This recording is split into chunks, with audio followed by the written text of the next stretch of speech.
Meus irmãos, minhas irmãs, saudações em Cristo Jesus. Falaremos sobre o tema: o homem com o cordel de medir e o rio. Ezequiel 47:5 está escrito: e mediu mais 1000, e era um rio que eu não podia passar, porque as águas eram profundas, águas que se deviam passar a nado. Meus amados, o profeta Ezequiel tem uma visão de um rio.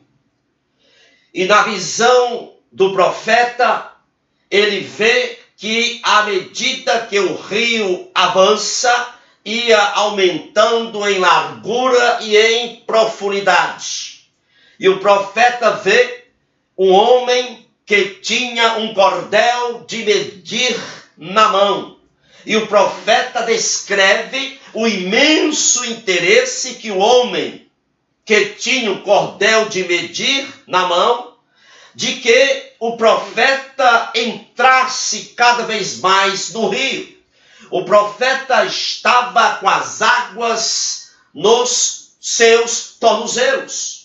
E o homem que tinha o cordel de medir na mão mede 1000 côvados, equivalente a 500 metros dentro do rio, e insiste que o profeta se aprofunde no rio nesses 500 metros. O profeta faz. E agora as águas não estavam mais nos tornozelos, porém agora estavam nos joelhos. E o homem que tinha o cordel de medir mede mais 1000 côvados, mais 500 metros, e insiste que o profeta se adentre mais no rio. O profeta obedece. E agora as águas não estavam mais nos joelhos, porém estavam agora na cintura do profeta. O homem que tinha um cordel mede mais 1000 côvados, 500 metros.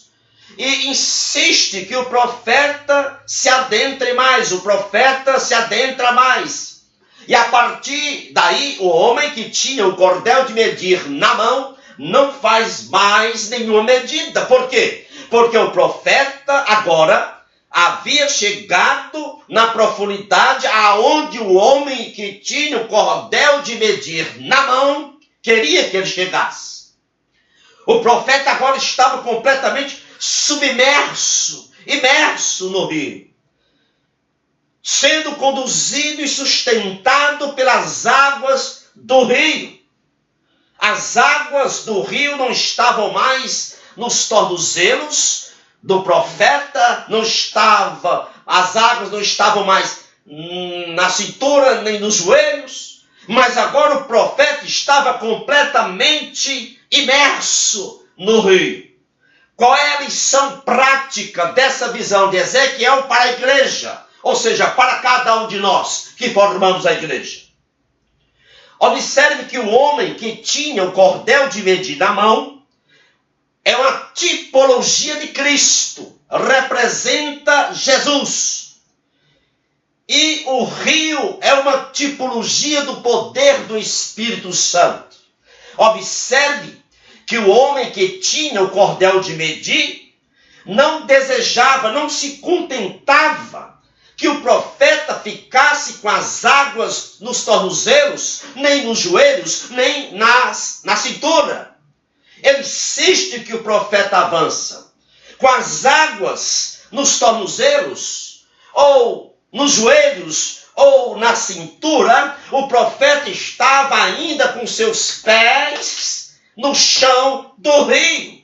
Portanto, nessa profundidade, com as águas só na cintura, o conhecimento da plenitude das águas não era evidente para o profeta. O profeta, nessa nova profundidade, com as águas apenas na cintura, ele jamais conheceria a plenitude das águas. Nessa posição, com as águas na cintura, Ezequiel jamais chegaria a deliciar-se com a sustentação das águas, jamais experimentaria o poder do rio para lhe conduzir, para lhe sustentar. É evidente que à medida que o profeta avançava rio adentro, ele tinha uma ideia cada vez melhor do rio. Porém, com as águas dos tornozelos, ou nos joelhos, ou na cintura, o profeta tinha uma visão muito limitada da grandeza do rio, da grandeza das águas daquele rio. É verdade que quando o profeta estava com as águas na sua cintura, ele sentia, sim, a correnteza do rio, mas nessa profundidade, a sua percepção, o seu conhecimento, a sua experiência em relação ao rio não eram plenas, não eram totais. Somente quando Ezequiel chegou às águas crescidas, ou seja, somente quando ele chegou a uma profundidade onde só podia se passar a nado, que ele teve uma percepção plena, um conhecimento pleno e uma experiência plena das águas do poder do rio.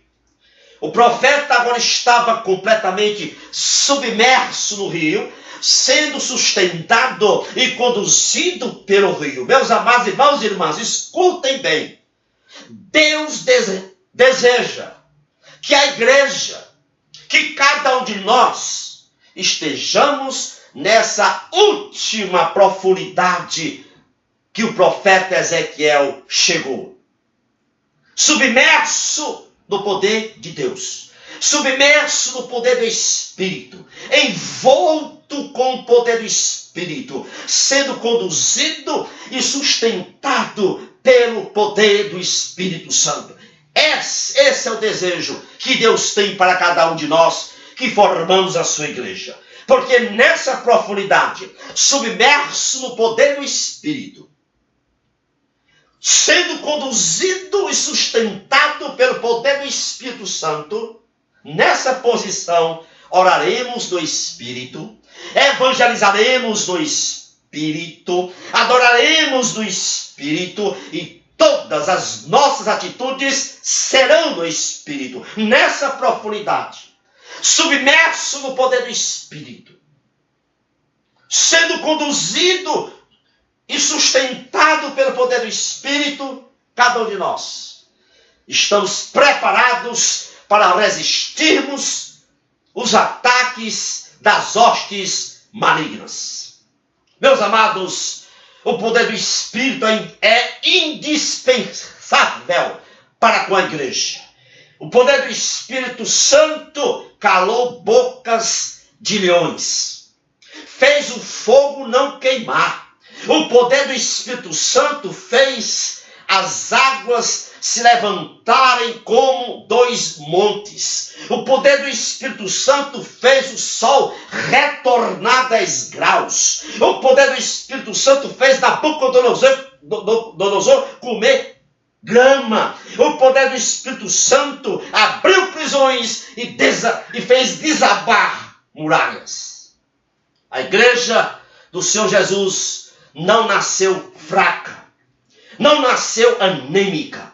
A igreja do Senhor Jesus não nasceu com oradores eloquentes, não nasceu com pregações persuasivas de sabedoria humana, não. A igreja do Senhor Jesus não nasceu com manipulações psicológicas das pessoas, não. A igreja do Senhor Jesus, segundo Atos 1:8, nasceu numa demonstração de poder do Espírito Santo. Recebereis poder, diz Atos 1:8.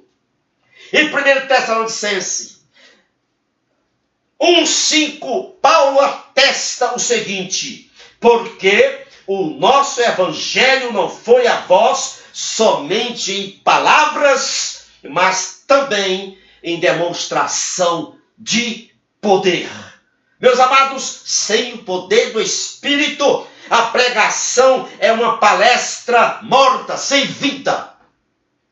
Sem o poder do Espírito Santo, a oração passa a ser uma repetição de fórmulas. Sem o poder do Espírito Santo, os louvores são artes e entendimentos. Sem o poder do Espírito Santo, a adoração passa a ser uma agitação carnal. Sem o poder do Espírito Santo, a obra missionária é uma obra morta. Por isso que o desejo de Deus é que nós, cada um de nós, estejamos submersos, conduzidos, sustentados pelo poder do Espírito Santo.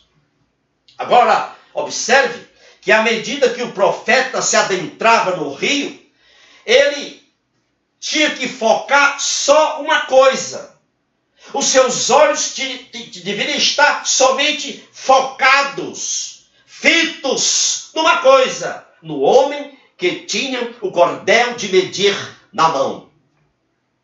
Se quisermos sermos submersos e submersos também no poder do Espírito, se quisermos ser conduzidos e sustentados pelo poder do Espírito Santo, devemos manter a nossa visão, o nosso olhar somente em Cristo. Somente chegaremos à plenitude do poder do Espírito Santo se mantermos os nossos olhos em Cristo.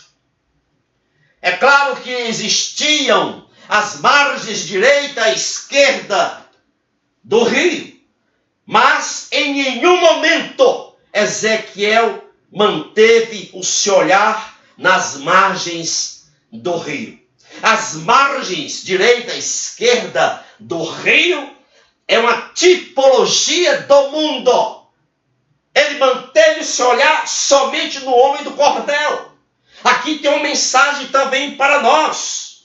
Se quisermos chegar à plenitude do poder de Deus, não podemos fazer concessões com o mundo. Não podemos trazer as coisas do mundo, as margens do mundo, as coisas deste mundo para dentro da igreja. Se assim a igreja o fizer, jamais ela será conduzida e sustentada e submersa no poder do Espírito Santo. Que o Senhor te abençoe rica e abundantemente. É o meu desejo para você, também para a sua família e para o seu ministério. Compartilhe esta mensagem com outros irmãos e irmãs que você conhece. O endereço do meu canal do YouTube encontra-se logo aí embaixo. Inscreva-se. Vou colocar esta mensagem também no meu canal do YouTube. Louvado seja o nosso grande, incomparável e magnífico Deus. Amém.